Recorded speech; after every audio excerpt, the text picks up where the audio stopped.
할렐루야. 신앙은 통제하는 것이 아니라 통치를 받는 것입니다. 라는 제목으로 함께 아침 묵상 은혜 나누도록 하겠습니다. 먹는 것으로 스트레스 푼다는 말이 있어요. 그런데 그 말이 사실입니다. 유은정 정신과 전문의에 따르면은 그분이 쓴 이제 감정 식사라는 책 내용이 있어요. 스트레스를 받고 외로움과 분노 같은 부정적인 감정이 있을 때 평소에는 멀리하던 음식들을 마구잡이로 섭취하게 되는 경향이 있다는 겁니다. 불편한 감정에서 벗어나기 위해서 음식을 과다 섭취하는 거예요.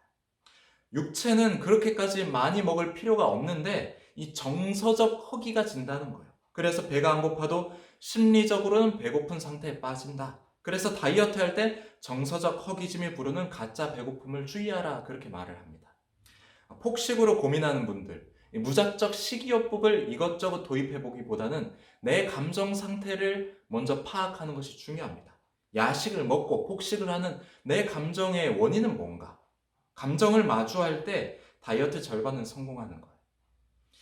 감정이 슬플 때, 그리고 기쁠 때 행동하고 말하는 것 분명히 다릅니다. 감정은 분명히 나의 선택에 영향을 줘요. 그런데 오늘 말씀은 우리에게 말합니다. 감정이 흔들리지 말라. 감정에 따라서 선택하지 말라. 그렇게 말해요. 오늘 우리가 나의 감정 앞에서 무엇을 선택할 것인가 말씀을 통해서 깨닫는 은혜가 있기를 원합니다. 일부 다처제가 전제된 상황에 대한 오늘 말씀이에요. 두 아내가 있습니다. 사랑을 조금 덜 받는, 못 받는 아내의 아들, 장자가 있어요. 그리고 사랑을 아주 듬뿍 받는 아내의 아들, 차자입니다. 인간적인 마음에서 보면은 내가 사랑하는 아내의 아들에게 더 잘해주고 더 관심이 갈 거예요. 미운 놈 떡 하나 더 준다? 그거는 어쩌면 희망사항일지 모릅니다. 미운 놈 떡 하나 더 뺏는다가 맞을 거예요. 그런데 사랑하는 아내의 아들이라고 해서 장자권을 주지 말라. 반드시 하나님의 법에 따라서 먼저 태어난 아들을 장자로 택해야 된다라는 겁니다. 감정에 따라서 선택하지 말라는 거예요. 왜 그래야 되는가? 16절 오늘 본문입니다. 자기의 소유를 그의 아들들에게 기업으로 나누는 날에 그 사랑을 받는 자의 아들을 장자로 삼아 참 장자 곧 미움을 받는 자의 아들보다 앞세우지 말고, 여기서 앞세우지 말고라고 할 때 원어상 의미는 뭐뭐할 권리가 없다라는 겁니다. 그러니 어떤 아들을 장자로 선택할지 너에게는 권리가 없어 라는 거예요. 장자의 권리에 대해서는 하나님께서 출애굽기에서 분명히 명시를 하고 있습니다. 하나님의 법 앞에서 내가 개인적인 선호도, 감정에 따라서 선택하지 말라는 거예요. 오직 하나님의 절대적인 주권만을 인정하라는 겁니다. 내 감정이 원치 않더라도 하나님의 법 앞에 그 감정을 내려놓아야 된다는 거예요. 성도 여러분, 이 모습이 하나님의 주권을 인정하는 자의 모습임을 믿으시길 원합니다. 감정과 상황에 상관없이 동일하게 하나님의 법, 동일하게 하나님의 말씀을 선택하는 거예요. 내가 견디기 어려워도 하나님의 주권을 인정하는 거예요. 여러분, 하나님은 측량할 수 없는 분이고 한없이 위대하신 분이십니다. 우리의 지식으로 그분의 생각을 깨닫는 것은 불가능해요. 하나님의 주권을 인정할 때 우리는 주님의 영광 안에서 풍성한 은혜를 경험하게 됩니다. 하지만 때때로 인간은 오버를 해요. 내가 통제할 수 있는 삶을 추구합니다. 내가 보기에 이익이 될 만한 상황들을 추구합니다. 그래서 뜻하지 않은 상황들이 올 때 원망하고 불평하게 돼요. 도대체 왜 이런 일이 일어났습니까? 내가 구한 것은 이건데 왜 그런 상황들이 오지 않습니까? 원망이 아주 한 움큼 나옵니다. 헤아릴 수 없는 분을 헤아리려고 하고 판단할 수 없는 분을 판단하려고 하기 때문에 일어나는 일들이에요. 내가 원하는 것, 내 감정이 원하고 구하고 찾고 두드리는 것, 이걸 구하는 것은 이제 하나님을 예배하는 자의 모습이 아닌 거예요. 하나님을 통제하려는 모습입니다. 하나님 앞에 무릎 꿇는 것이 아니라 하나님 위에 군림하려는 모습이에요.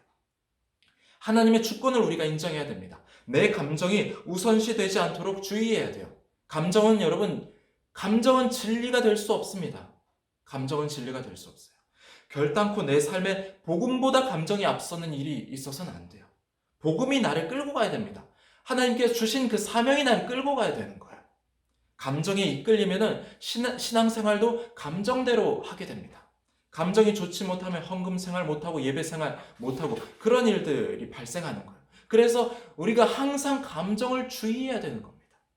언제나 우리를 무너뜨릴 수 있는 최대의 난적, 보이지 않지만 정말 최대의 난적이 감정이기 때문이에요. 사도 바울이 그래서 고백했어요. 나는 날마다 죽노라. 나는 날마다 죽습니다. 사도 바울처럼 복음을 위해서 생명을 걸었던 사람조차도 날마다 죽어야 됐기 때문이에요. 오늘 아침 내가 찬양하면서, 하나님을 찬양하면서 하루를 시작했어도 출근하면서 운전하다가 끼어드는 차량에 그냥 욱하는 게 사람 마음입니다. 그만큼 연약해요. 그래서 날마다 죽어야 돼요. 날마다 육신의 자아가 죽고 그 안에 예수님께서 역사하셔야 되는 겁니다. 하나님이 내 안에 살아계세요, 여러분. 내 안에 함께 하시고 나를 통치하십니다. 날마다 이 고백을 하면서 그분의 통치 앞에 나를 내려놔야 돼요. 내가 간절히 구한다고 그 간구가 항상 옳은 것은 아닙니다. 내가 보기에 맞아도 하나님의 뜻과는 상관이 없을 수가 있어요. 나의 뜻과 하나님의 뜻 다를 수도 있다는 겁니다. 내 뜻을 구하는 것이 아니라 하나님의 뜻을 먼저 구하고 하나님의 뜻 앞에 내가 달려가야 되는 거예요. 그래서 우리는 하나님을 통제하려는 생각 대신에 이런 기도를 할 수 있어요. 네, 주님 알겠습니다. 내가 주님의 말씀에 따라가겠습니다. 이해할 수 없지만 내가 주님 믿기 때문에 순종합니다. 통제하려는 마음을 내려놓고 하나님의 통치함을 받으면 하나님께서 우리를 합력하여 선한 길로 인도해 주시는 거예요. 그 합력하는 방법이 때로는 우리의 슬픔이 한 스푼 들어갈 수도 있습니다. 우리의 고통이 한 스푼 들어갈 수 있어요. 하지만 합력하여 선한 길로 인도하여 주신다는 거예요. 반드시 선을 이루신다는, 그러니 믿으시길 원합니다.